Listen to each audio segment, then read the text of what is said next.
ಅಹಿಂದ ಆ ಪಕ್ಕಕ್ಕಿಟ್ಟರೆ ಹಿಂದುಳಿದ ಸಮುದಾಯಗಳನ್ನು, ಪರಿಷ್ಠ ಜಾತಿ ಪರಿಷ್ಠ ಪಂಗಡಗಳನ್ನು ಸಂಪೂರ್ಣವಾಗಿ ನಿರ್ಲಕ್ಷ್ಯ ಮಾಡಿದ್ದಾರೆ ಅನ್ನೋದರಲ್ಲಿ ಯಾವುದೇ ಅನುಮಾನಗಳಿಲ್ಲ. ಅಹಿಂದ ಅಹಿಂದ ಅಂತ ಹೇಳಿಕೊಂಡು ಅಲ್ಪಸಂಖ್ಯಾತರ ಓಲೈಕೆ ರಾಜಕಾರಣ ಮಾಡ್ತಿದ್ದಾರೆ ವಿನಃ ಅಲ್ಪಸಂಖ್ಯಾತರ ತುಷ್ಟೀಕರಣದ ಒಂದು ರಾಜಕಾರಣ ಮಾಡ್ತಾ ಇದ್ದಾರೆ ವಿನಃ ಪಾಪ ಯಾಕೋ ಮುಖ್ಯಮಂತ್ರಿಗಳಿಗೆ ಯಾವ ಸಮುದಾಯಗಳು, ಈ ನಾಡಿನ ಪರಿಷ್ಠ ಜಾತಿ ಪರಿಷ್ಠ ಪಂಗಡಗಳಿರ್ಬೋದು, ಹಿಂದುಳಿದ ವರ್ಗಗಳಿರ್ಬೋದು, ಎಲ್ಲ ಸಮುದಾಯಗಳನ್ನು ಸಂಪೂರ್ಣವಾಗಿ ಇವತ್ತು ನಿರ್ಲಕ್ಷಣೆ ಮಾಡಿರುವಂಥದ್ದು ಮೇಲ್ನೋಟಕ್ಕೆ ಗೊತ್ತಾಗ್ತಾ ಇದೆ. ಪ್ರತಿ ತಿಂಗಳಿಗೆ ಏನಾದರೂ ಒಂದು ಮಾಡಬೇಕು. ನೋಡಿ, ಮೊನ್ನೆ ದಿನ ಸರ್ಕಾರ ಒಂದು ಹೊಸ ಆದೇಶವನ್ನು ತಂದಿದ್ದಾರೆ.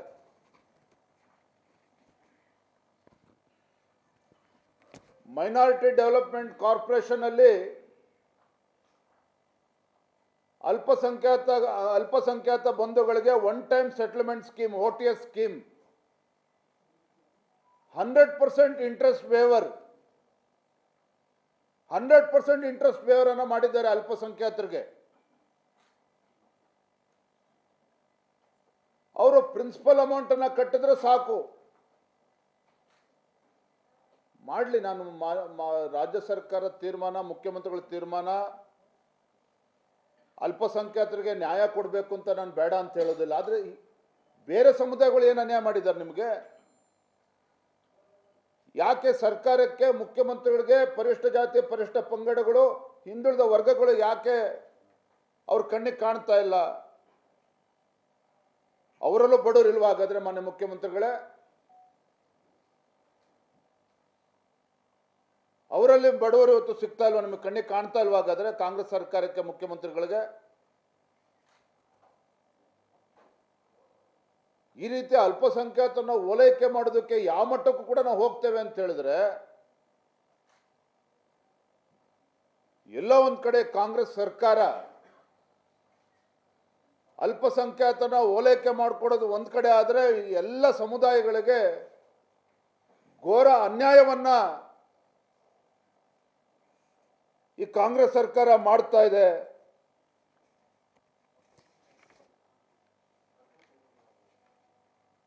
ನೋಡಿ, ರಾಜ್ಯದಲ್ಲಿ ಎಂಥ ಪರಿಸ್ಥಿತಿಗೆ ಬಂದಿದೆ ಅಂತ ಹೇಳಿದ್ರೆ, ನುಡಿದಂತೆ ನಡೆದ ಸರ್ಕಾರ, ನುಡಿದಂತೆ ನಡೆಯುತ್ತಿರುವ ಸರ್ಕಾರ, ಕೇಳಿ ಕೇಳಿ ಕೇಳಿ ಕೇಳಿ ರಾಜ್ಯದ ಜನರ ಕಿವಿಗೆ ಚಿಟ್ಟಿಡಿದೋಗಿದೆ. ನುಡಿದಂತೆ ನಡೆಯುತ್ತಿರುವ ಸರ್ಕಾರ, ಇವ್ರ ಯೋಗ್ಯತೆಗೆ ಹಿಂದುಳಿದ ವರ್ಗಗಳ ವಿದ್ಯಾರ್ಥಿನಿಯರಿಗೆ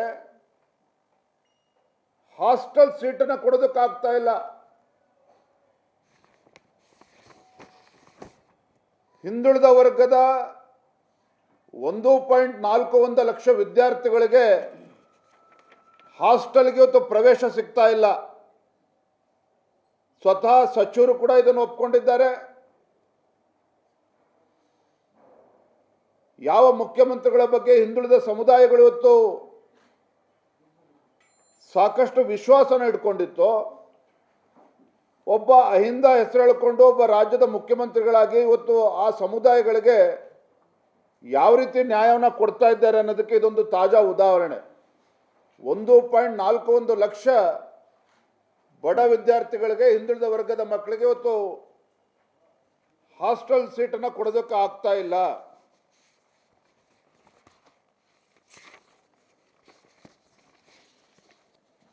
ಹಿಂದುಳಿದ ವರ್ಗಗಳ ಬಗ್ಗೆ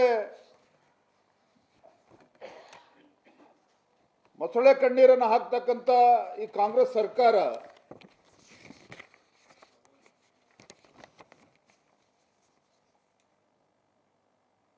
ಯಾವುದೇ ನ್ಯಾಯವನ್ನು ಕೊಡೋದಕ್ಕೆ ಅವರಿಗೆ ಸಾಧ್ಯ ಆಗ್ತಾ ಇಲ್ಲ.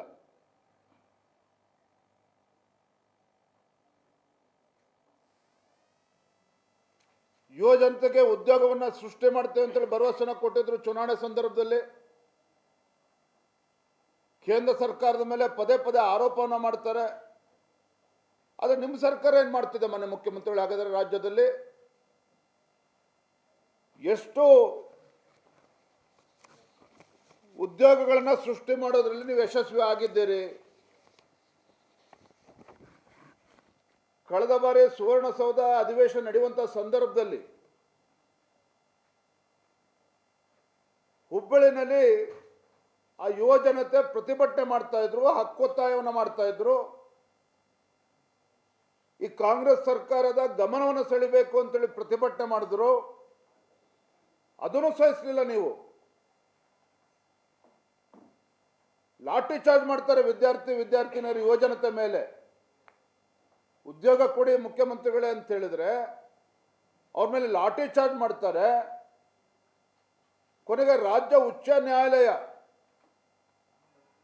ಮಧ್ಯಸ್ಥಿಕೆ ವಹಿಸಿ ಮುಖ್ಯಮಂತ್ರಿಗಳ ಒಂದು ಅಪಾಯಿಂಟ್ಮೆಂಟ್ ಕೊಡೋದಕ್ಕೆ ರಾಜ್ಯ ಉಚ್ಚ ನ್ಯಾಯಾಲಯ ಮಧ್ಯಸ್ಥಿಕೆ ವಹಿಸುವಂತ ಪರಿಸ್ಥಿತಿ ನಿರ್ಮಾಣ ಆಯಿತು. ನೋಡಿ, ಈವರೆಗೆ ಕರ್ನಾಟಕ ರಾಜ್ಯದಲ್ಲಿ ಕಾಂಗ್ರೆಸ್ ಸರ್ಕಾರ ಬಂದ ನಂತರದಲ್ಲಿ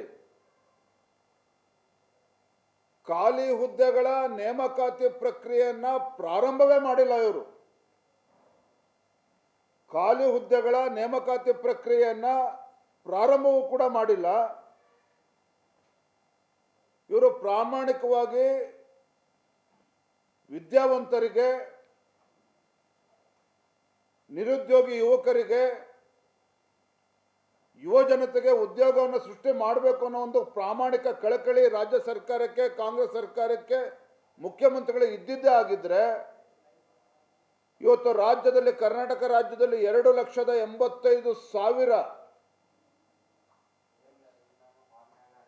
ಹುದ್ದೆಗಳು ನೇಮಕಾತಿ ಆಗದೇನೆ ಖಾಲಿ ಉಳಿಯುವಂತ ಪರಿಸ್ಥಿತಿ ನಿರ್ಮಾಣ ಆಗ್ತಾ ಇರಲಿಲ್ಲ.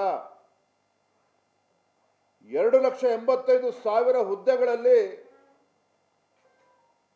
ಹಿಂದುಳಿದ ವರ್ಗಗಳು, ಪರಿಶಿಷ್ಟ ಜಾತಿ, ಪರಿಶಿಷ್ಟ ಪಂಗಡಗಳ ವರ್ಗದವರಿಗೆ, ಆ ಸಮುದಾಯದ ಯುವ ಜನತೆಗೆ 1,42,000 ಉದ್ಯೋಗವನ್ನು ಕೊಡೋದಕ್ಕೆ ಸಾಧ್ಯ ಆಗ್ತಾ ಇತ್ತು.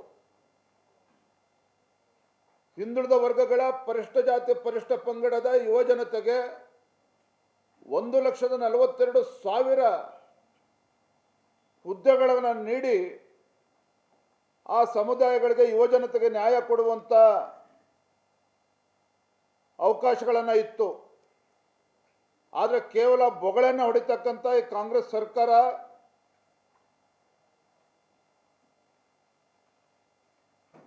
%50 ಇದ್ದಂಥ ರಿಸರ್ವೇಶನ್ 56% ಆಗಿದ್ರೂ ಸಹ ರಾಜ್ಯ ಉಚ್ಚ ನ್ಯಾಯಾಲಯದಲ್ಲಿ ಸಮರ್ಪಕವಾಗಿ ವಾದ ಮಂಡನೆಯೂ ಕೂಡ ಮಾಡ್ದೇನೆ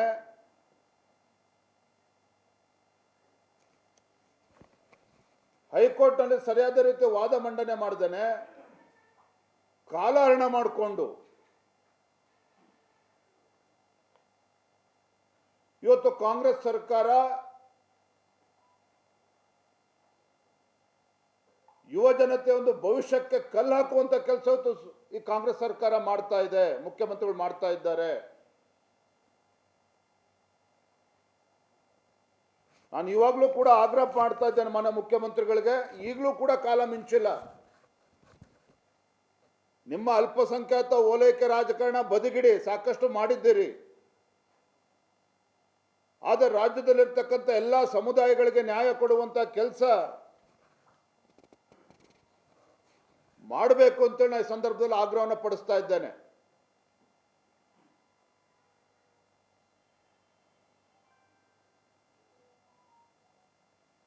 ಎಲ್ಲಿಗೆ ಬಂದ್ಬಿಟ್ಟಿದೆ ನಮ್ಮ ಕರ್ನಾಟಕ ರಾಜ್ಯದಲ್ಲಿ ಅಂತ ಹೇಳಿದ್ರೆ, ಸರ್ಕಾರಿ ಆಸ್ಪತ್ರೆಗಳಲ್ಲಿ ಔಷಧಿಯೂ ಕೂಡ ಇಲ್ಲದೆ ಇರುವಂತ ಪರಿಸ್ಥಿತಿ ನಿರ್ಮಾಣ ಆಗಿದೆ. ಸರ್ಕಾರಿ ಆಸ್ಪತ್ರೆಗಳಲ್ಲಿ ಔಷಧಿ ಸಿಗ್ತಾ ಇಲ್ಲ. ಬಡ ಜನರು ಪರದಾಡ್ತಾ ಇದ್ದಾರೆ. ಇವ್ರ ಯೋಗ್ಯತೆಗೆ ಸರಿಯಾದ ರೀತಿಯಲ್ಲಿ ರಾಜ್ಯ ಸರ್ಕಾರ ಔಷಧಿಗಳನ್ನು ಕೂಡ ವ್ಯವಸ್ಥಿತವಾಗಿ ಕಲ್ಪಿಸೋದಕ್ಕೆ ಸಾಧ್ಯ ಆಗ್ತಾ ಇಲ್ಲ. ಪ್ರಧಾನಮಂತ್ರಿಗಳು ನರೇಂದ್ರ ಮೋದಿಜಿಯವರ ಜನೌಷಧಿ ಕೇಂದ್ರಕ್ಕೂ ಕೂಡ ಕಲ್ಲು ಹಾಕುವಂಥ ಕೆಲಸ ಅವ್ರು ಮಾಡಿದ್ರಿ ನೀವು, ಅದಕ್ಕೂ ಕೂಡ ಕಲ್ಲು ಹಾಕಿದ್ರಿ.